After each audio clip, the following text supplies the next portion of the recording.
Okay. And like I was saying, that is why I think King's X is really the best of the heavy metal bands of the yesteryear. But that's a different story. You guys may feel differently. In the meantime, this is the Exertis Broadcast Podcast. I'm your host, Nick Smith, coming to you from somewhere in the Northern California area, possibly in Folsom, near the Folsom prison, not in the prison, but that's okay.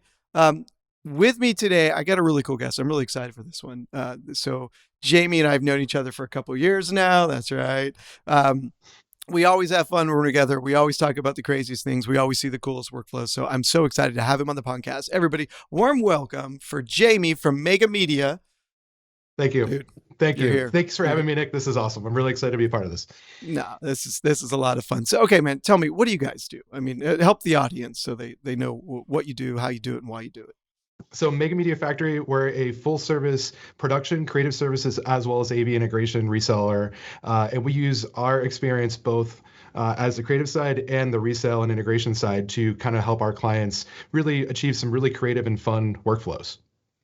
Nice. Yep. And so we're going to talk about a couple of those today. I mean, that's one of the reasons I wanted to have you on is you could sort of go hand in hand with Vimeo in working on some cool workflows, some cool projects with your clients. And so I definitely want to talk about those. But before we do, I mean, like, what are you seeing out there? What are the big stories right now? What are the problems people are encountering? Yeah, it's still remote production. How do we stream? How do we get content to audiences?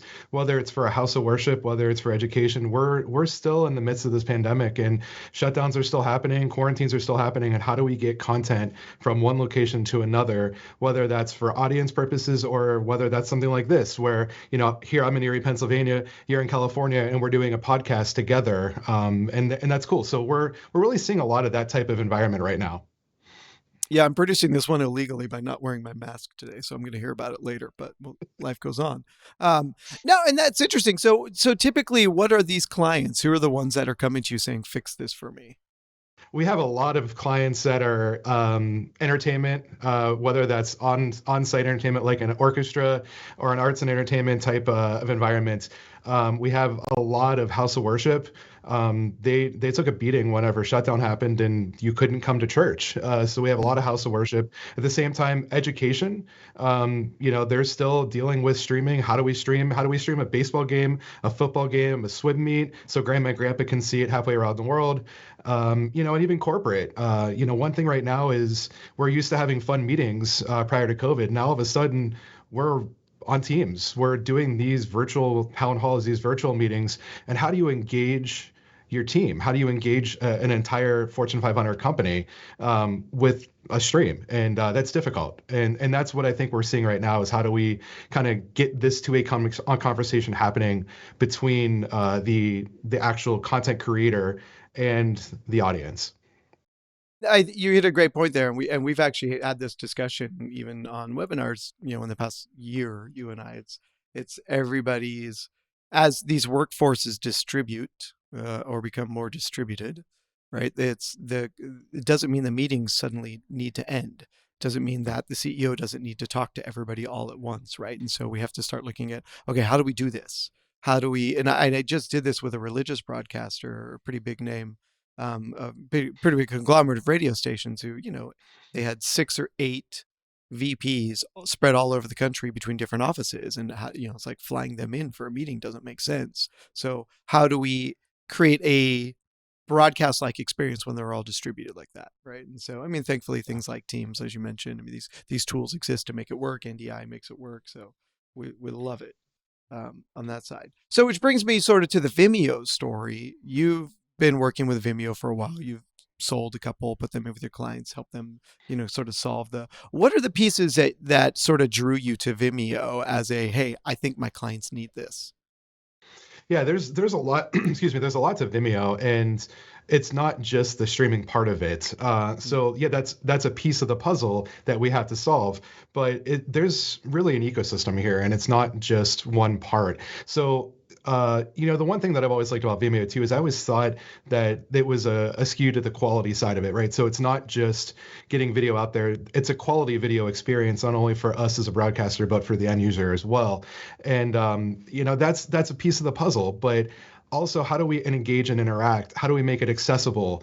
And Vimeo has all of this in one place. And you can start out very small with Vimeo, and you can work your way up to, really, I mean, endless possibilities here with Vimeo Enterprise and Vimeo OTT. Yeah, I want to take that quality thing for a second, because I remember the first time we shifted one of our big events from GoToMeeting over to Vimeo.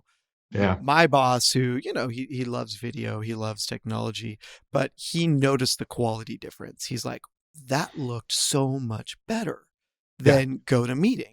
He was like, just the quality of the video, the quality of the experience, the interaction with people. And it was that delta between switching from a collaboration platform like GoToMeeting, which is designed for PowerPoint presentations, over to a streaming platform that had the tools for engaging the way you would Yes. in a collaboration PowerPoint presentation program, but it had the quality of the stream. And it was noticeable, right? It was noticeable by the Yeah. audience. It was noticeable by my bosses who, who for them, quality is it on air? So to me, that was a big delta when people actually saw that and they go, oh, wow, that is such an impressive look, because you're treating the video like a streaming platform, right? Like it's YouTube, but you're giving their interactivity tools like chat and all the other pieces and putting them in the same.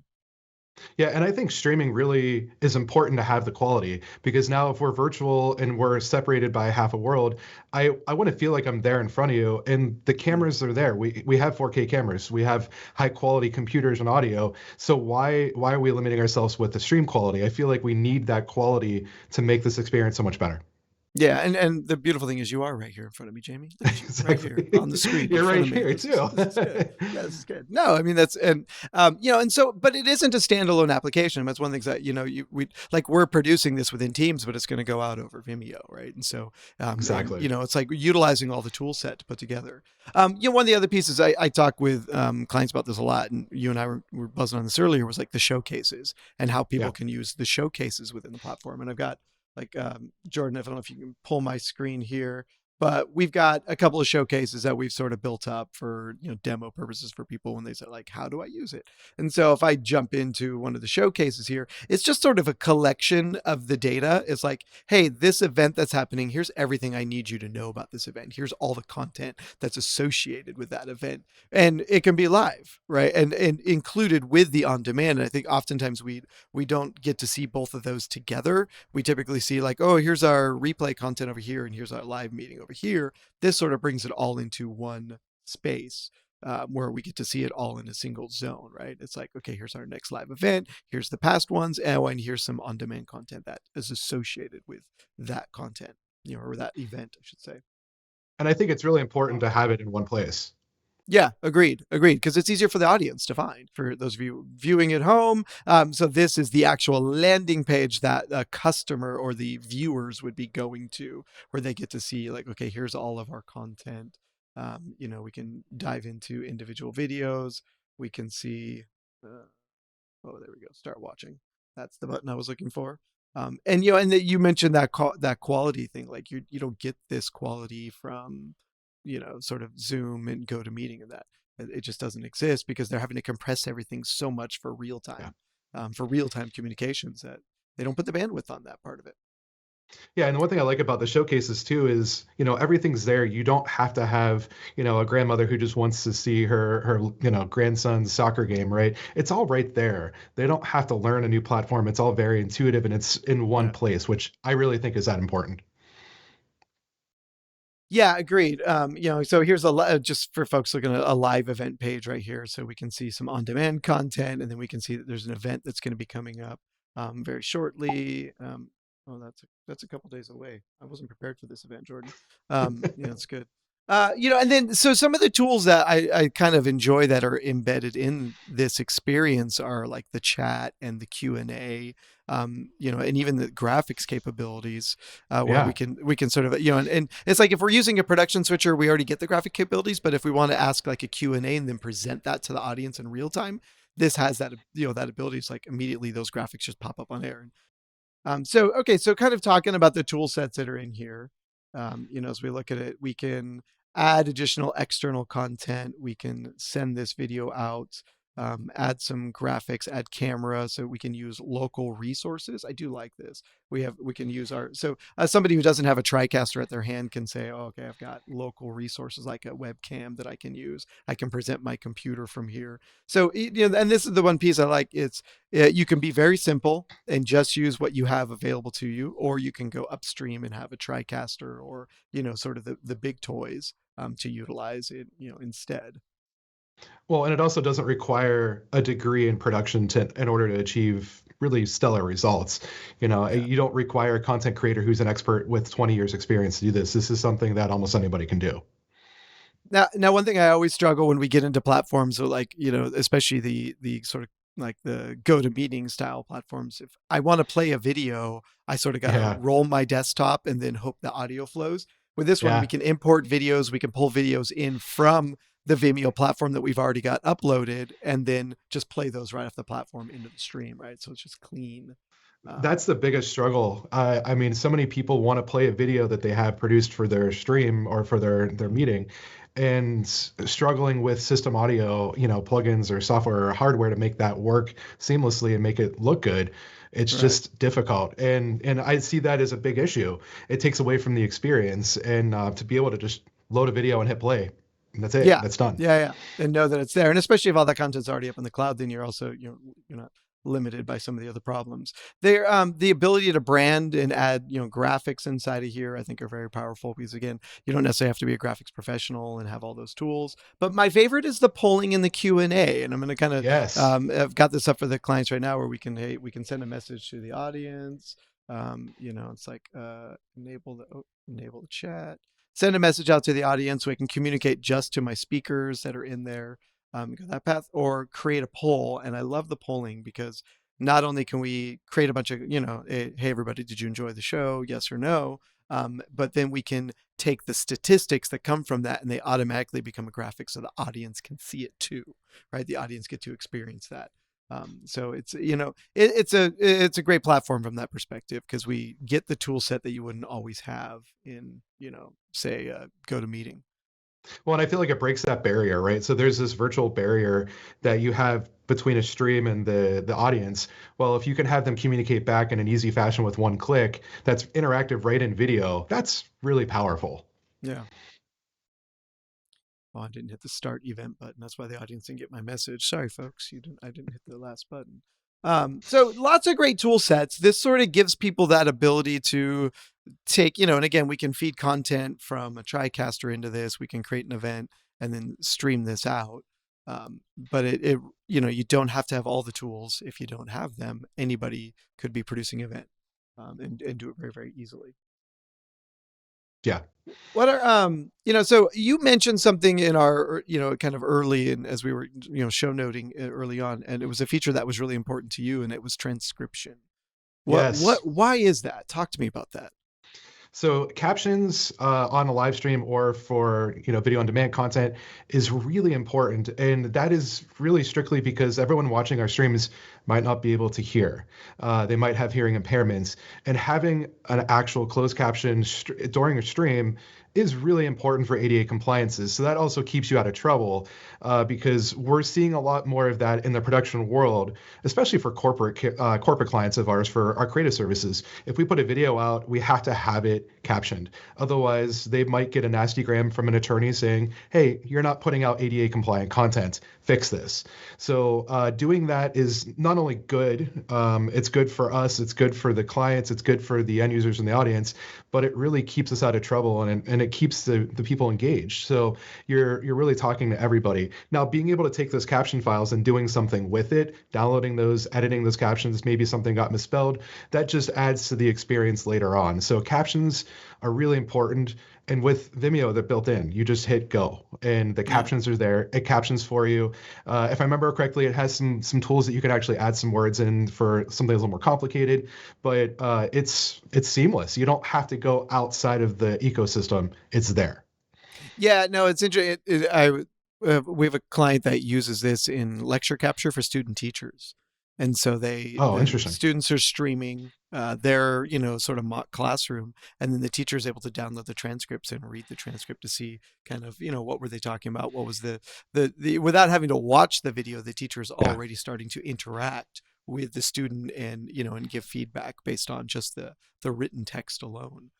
So Yeah. that downloadable format is just very powerful from the, or very very usable for certain Yes. environment types. Yeah, so very very cool. Yeah, and I think it goes beyond just the ADA compliancy. Well, no, within that ADA compliancy, when we look at the licensing for this Vimeo Enterprise is based on sort of the size of the company, right? 1,000, Yeah. 5,000, 10,000. So it shows you just sort of how they can scale. Well, you get to a company of 5,000 people, you may not know that you have somebody out there who needs that extra layer of support like captions bring, right? You may Yeah. not be aware of everybody in the company and the fact that, hey, I didn't know that, so and so out in this division actually can't hear it all, and providing, so it's just that nice piece there where you don't have to think about it. It's there when you need it. You just fire it up and go. And it makes you that much more professional. Your team looks at it and says, "Oh, these guys really care. They're taking that extra step." In all reality, it's built into the platform, so we don't have to worry about it. It just works. Yeah. That's good. What were there any other core features that sort of been things that have pushed it over the fence for your clients to say, oh, because of that I need it, right? Yeah, I mean, the biggest thing too is, not having to worry about sponsored content. A school that wants to put out content and have their students watch it, there's ads that could potentially run prior to that. With Vimeo Enterprise, it's yours. It's your content. You don't have to worry about sponsored messages up front or what the next video is going to play back afterwards. It might not be related to your content. So having that security of knowing that your viewers are watching your content and only your content is really important. Yeah, it's sort of like YouTube and Facebook have ultimately rickrolled the world by being able Yes. to decide what's going to happen next after the end, right? Oh, we thought you might want to watch this cat video now.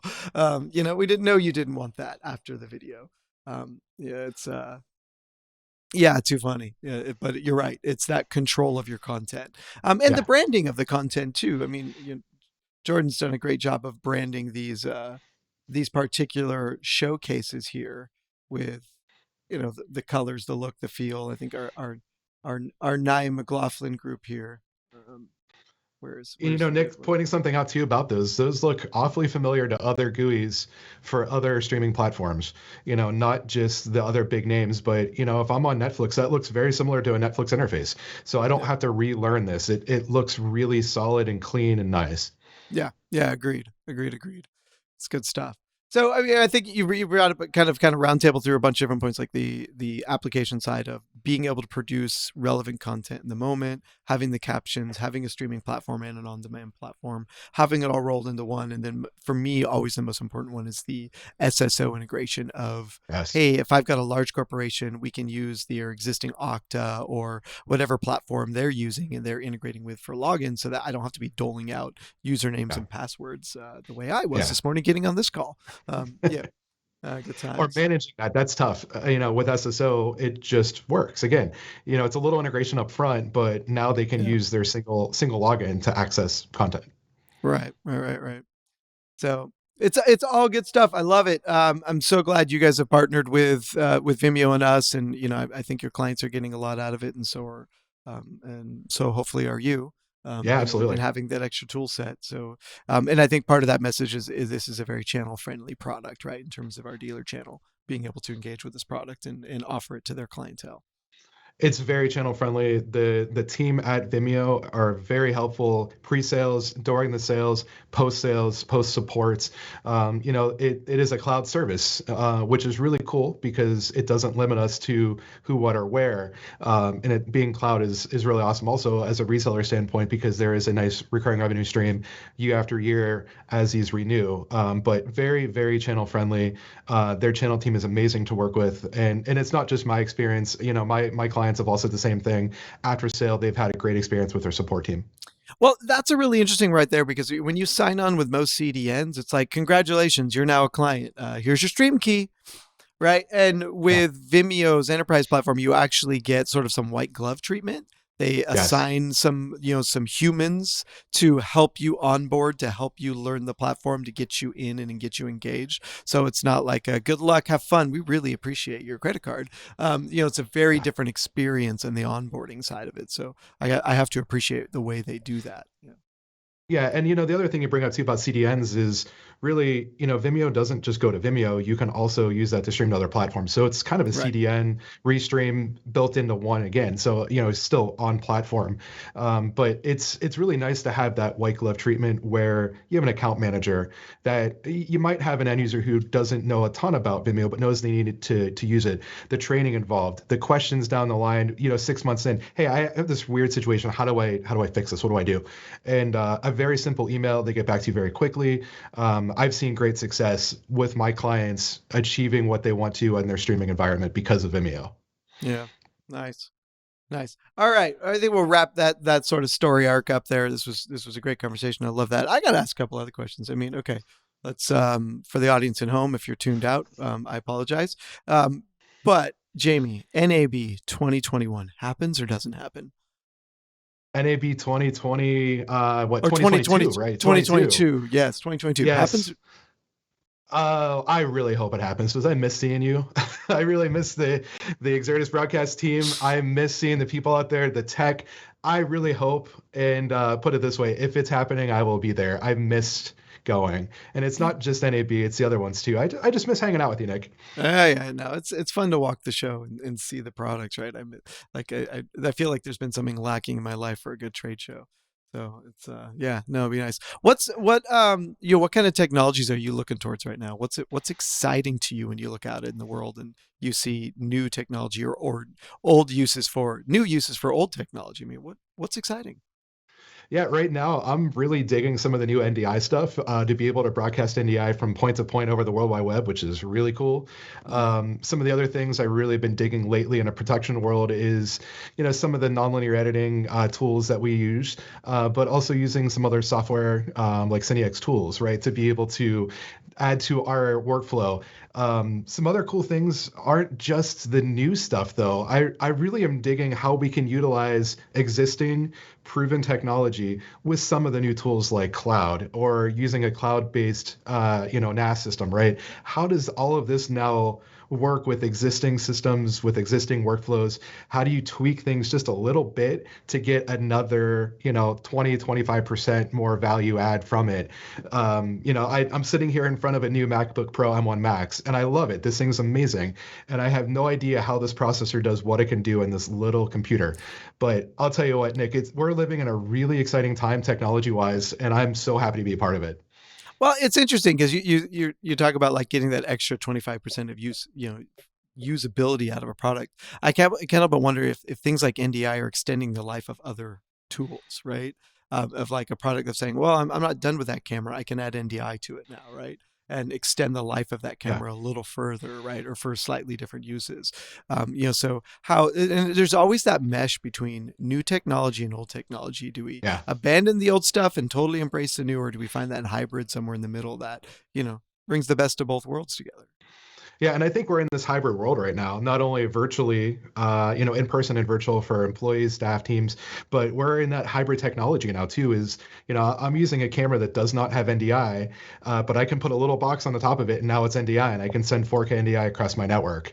And at the same time, I can use existing equipment and get a little bit more out of it, but without abandoning it, but putting a little bit more investment on top of it. Now Yeah. we have so much more life to our equipment. And I'm seeing our clients really dig that as well, because now they don't have to reinvest, $500,000 in a project, a system. They can just add a little bit incrementally and keep up to date. Yeah. Yeah. Embrace the new things and alter and come up with new workflows. Yeah. It's amazing. It Interesting. really is. Nah, it's a great time. It's a great time to be in the industry, around the industry. No argument there. All right. I I'm get going to to ask you a call. question now. I'm Oh, going to yeah. ask No. you a Okay. question. Hold on. What is Yeah. next? What is next for you? What do you see as the next step for this environment that we're currently in with, virtual, hybrid, talking about trade shows potentially being canceled here. What do you see as our next step? I think it's the hybridization of cloud is kind of what, and I say hybridization because I feel like there's been this, like, I got to go all cloud or I got to go no cloud, right? And it's finding the middle ground in cloud to say that, and let's just take like the most recent events that have happened in the past week. And this is going to date this podcast for anybody watching, is our friends AWS had some major outages, right? Yeah. And I was talking with one of our clients, and they realized that they lost a fair amount of work, or they lost a lot of work cycles that week because so much of their infrastructure was pinned on AWS. So many of their tools, technologies, servers, they had put so much into the cloud that seeing, their primary, it was like shutting their building down for a day. Sorry guys, can't work today. Our building's turned off, right? Yeah. And it's like, well, buildings don't turn off for a day. I mean, the lights No. go out, but we can keep working, right? So, and that was sort of the concept of, I think, seeing people put so much into the cloud, and now hearing from a lot of them is, okay, we've got to come up with either alternatives in terms of using more than one cloud vendor so that we can pivot if there are problems, or building our own infrastructure, putting our own private cloud in, or only deciding to run certain things in the cloud and still keep some on-prem solutions available so that we can pivot, right? And we can have that. And I'm hearing this more and more from other people, of the repatriation of their data from the cloud, where they're like, okay, we're not going to pay for everything to be up there. We can run some of it on-prem and save ourselves some money. So that's kind of, I think that's sort of what I feel is really the big next is, hey, look, this cloud thing is awesome. We were pushing it to its limits.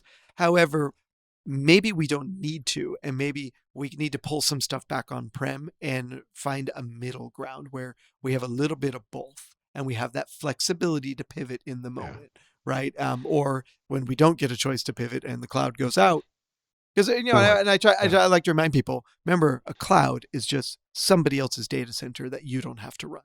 Right. And so it's like, data centers have problems. Amazon proved it, right? That it doesn't always go peach keen. I'm sorry to my Amazon brethren. It was a rough week for you all twice. So almost like a hybrid. Yeah. In a way. Yeah. Kind of. Yeah. I think choosing to bring some things back on premise that don't need to be in the cloud, that shouldn't be paid for, in a reoccurring manner, is a good decision.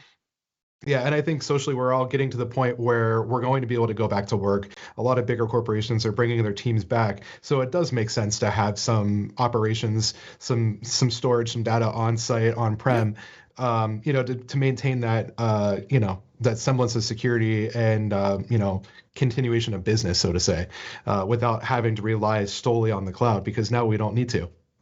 Yeah, I remember talking with a big financial corporation like 10 years ago, and how they had editorial shops in 7 countries, and they could move a project around the world so that it started in America and finished in, and was done by the next day because it moved through the world and it was handling different teams in different time zones. And I'm like, their big problem was how they moved the data, and it was the speed and the time it took to move the data. And it's like, okay, well, now we can leave it in one place and everybody can interact with it and edit it, and we can still create that environment. But there does come a decision at some point where it's like, well, I may need it on premise, right? I may not need it in the cloud, or I may need to interact with it differently.